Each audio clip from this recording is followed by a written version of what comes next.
ನೆಮ್ಮದಿ ಮಲ್ಕೊಂಡೆ. Bus ಹೋಗ್ತಿದ್ದಿದ್ದು ಇದ್ಕಿದಂಗೆ stop ಆಯಿತು. ಏನಕ್ಕೆ ಅಂತ ನೋಡ್ತೀನಿ, ಫುಲ್ಲು ಜಾಮು.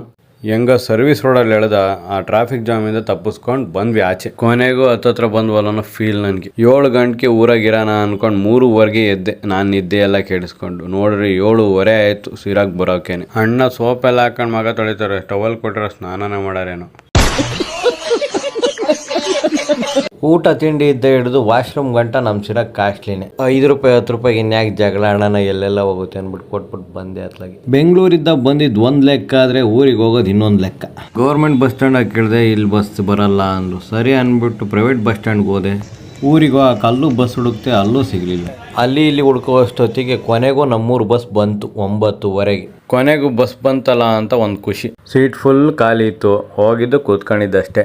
ನಾನು ಹೇಳೋದೇನೆಂದರೆ, ಗೌರ್ಮೆಂಟ್ ಬಸ್ಗಳು ಬರ್ತವೆ ಅಂದ್ಬಿಟ್ಟು ಎಷ್ಟೋ ಪ್ರೈವೇಟ್ ಬಸ್ಗಳನ್ನ ಸ್ಟಾಪ್ ಮಾಡಿದ್ದಾರೆ. ಸೊ ಗೌರ್ಮೆಂಟ್ ಗಾಡಿಗಳು ಏನು ರೂಟ್ ಗಾಡಿಗಳಿದಾವೋ ಅವನ್ನು ಅವ್ರು ಫಾಲೋ ಅಪ್ ಮಾಡಬೇಕು.